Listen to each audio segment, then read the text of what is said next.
I started this journey about 2 years ago.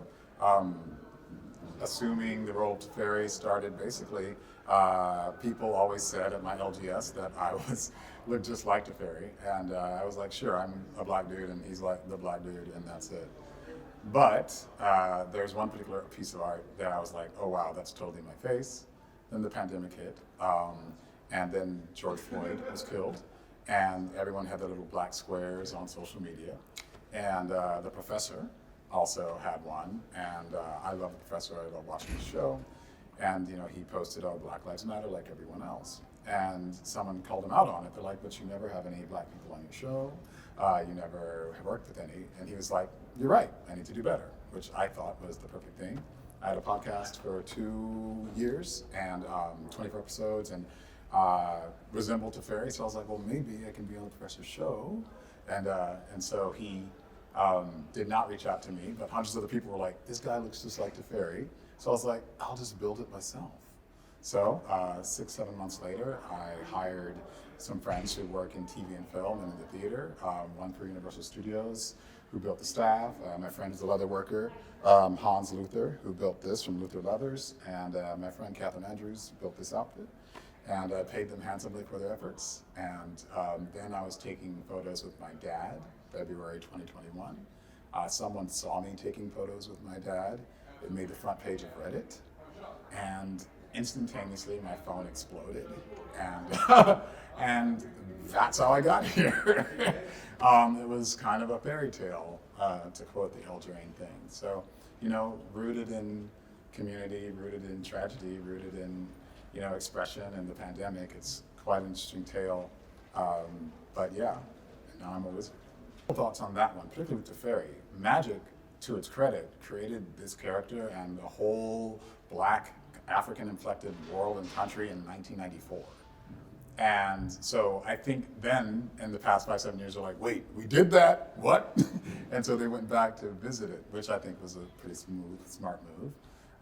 And for me personally, I love when companies delve into their own lore. They don't necessarily add anything on in order to satisfy a quotient. I think particularly with this character, he's existed since the beginning and has been woven into it instead of like a new kind of addition to kind of satiate some kind of need external to the lore. While I respect that, I think that's actually very smart. I think it takes time in order to do that. I think in order to build people's trust and interest with that kind of work, you have to weave them in such a way that they don't feel like an afterthought. And at the same time, you are still showing that anybody can look like a wizard. And so I think that Magic has done a pretty good job of that. Some decisions have been more hastier than others, perhaps. But particularly with Teferi and being able to embody him, it's been such a dream. The first time I put on the costume, I almost started crying because I had never imagined that I could be a wizard. Not that I never thought I couldn't be, but I never imagined that I actually was going to be one and look just like one. That was just so powerful. So to finally sum up, I think that's the real measure of inclusion. If you have been represented historically, you may not understand the impact of what it's like to see someone who may look different or someone else who finally gets a chance to look like that. It can be very powerful for people. And I'm glad that wizards and magic can create that.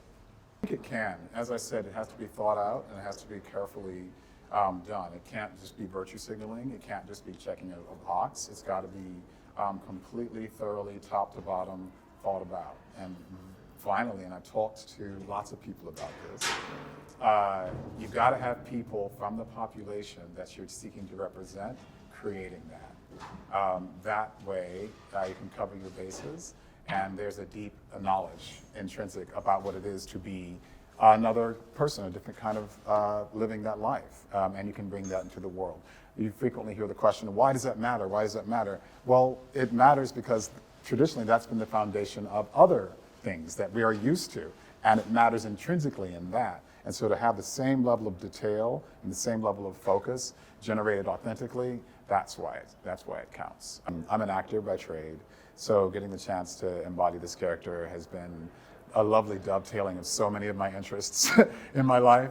And creating that fantasy for people, creating that love for people, creating that, I've had people start crying, had people just be so excited to meet Teferi and meet me.